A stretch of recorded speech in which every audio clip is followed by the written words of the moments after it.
7:35 right now on Pix 11 is your local election headquarters. And as the clock counts down to the Democratic primary in the New York City mayor's race, we want to make sure you know all the candidates vying for votes. So this morning, we're continuing talking to all the candidates, right? Today, we're talking to businessman and political newcomer Whitney Tilson. So great to have you here on the Pix 7 Morning News. Good to see you. Great to see you. Thanks for having me. So, Whitney, let me ask you this. First and foremost, when you look at the numbers, right? And the poll numbers, you're at the bottom of the pack in almost every single poll. We have a poll coming out Wednesday. We'll see where you are in that. Do you want to stay in the race? Do you feel like it's appropriate to stay in the race when you have others who are at 40%? Well, Cuomo's dominating the field right now for sure. I can see the polls. I knew getting into the race 6 months ago that I wasn't running in the outsider lane as a first-time candidate, and that's a hard road. But I just got city matching funding, $2 million 2 weeks ago. And frankly, most New Yorkers don't even know the primaries 4 weeks from today. People are just starting to pay attention. We've got two debates coming up next week and the following week. And so that gives me an opportunity to get my name out there as the only candidate who's not a career politician, who's got a business background. To get your name out there with 4 weeks to go. Yeah, just ask Mayor Yang.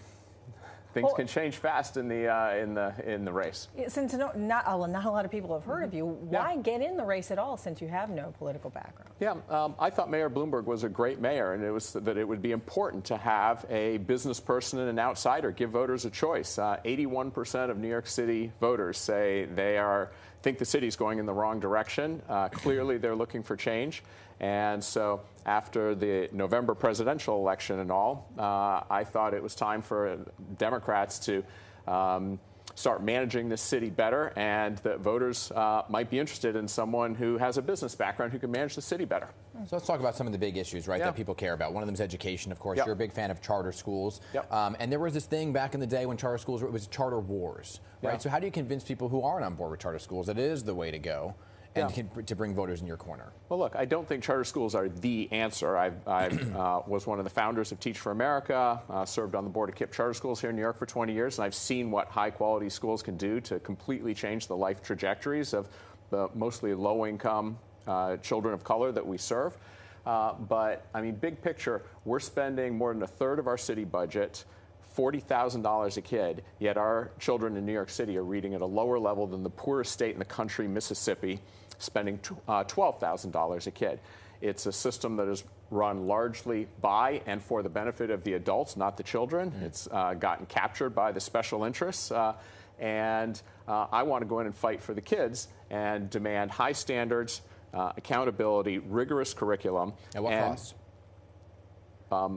Well, this isn't a question of spending a lot more money. It's a question of taking the enormous existing budget, $40 billion, and spending it a lot more efficiently to hold schools accountable that are not educating kids well, and rewarding schools that are, and letting them expand. Some of them are charter schools, but regular public schools that account for 85% of the schools in our system as well. And I know you also want to add more specialized high schools, but how are you going to make sure that there's racial equity? Because that's always been an issue. Yeah, I don't want to change the existing. It's a test, high-stakes test, basically, to get into our existing high-stakes school. I don't want to mess with Success, Stuyvesant and Bronx Science, and those schools are the gems of our system. But Michael Bloomberg created 5 new specialized schools when he was mayor. I'd like to create more, but have the new schools and the new seats there be based on class. The top students at our middle schools could earn it via their grade point average. So have a new set of specialized high schools, and that would have much more racial equity based on the top students at all of our schools. Yeah, there's so much to talk about when it comes to education, but another big component of people on top of mind is crime and public safety, right? Yeah. And so many folks are looking at this saying, well, more police officers is the answer. What is your take? I think it's, yes, we are at a 34-year low in terms of the number of cops in the city, and they're understaffed and having to work a lot of overtime. It's demoralizing them, causing early retirements. So, yes, we need at least 3,000 over time, probably 5,000 more cops.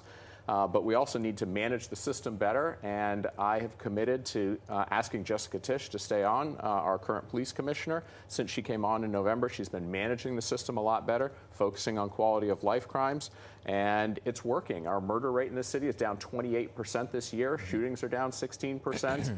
Most crimes after 5 years of steadily increasing are down sharply this year, and I think it's largely due to her good management.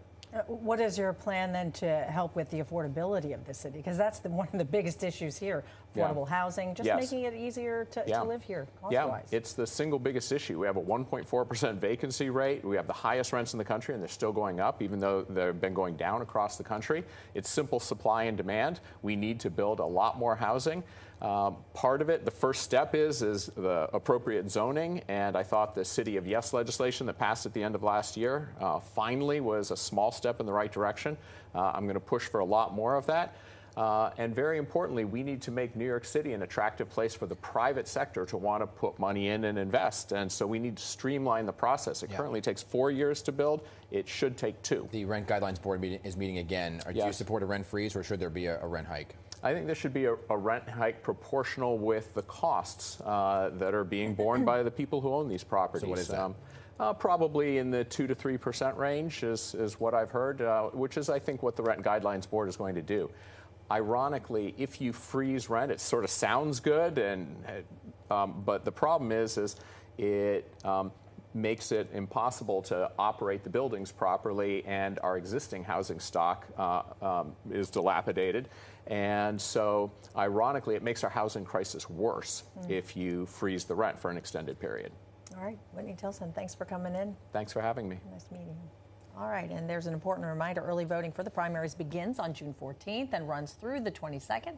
Primary election day is Tuesday, June 24th. And this is big. For the first time ever, Pix 11 is an official partner of the New York City Campaign Finance Board's official citywide debate. So the first debate in this year's series is on Thursday, right here on Pix 11. It covers the race for comptroller.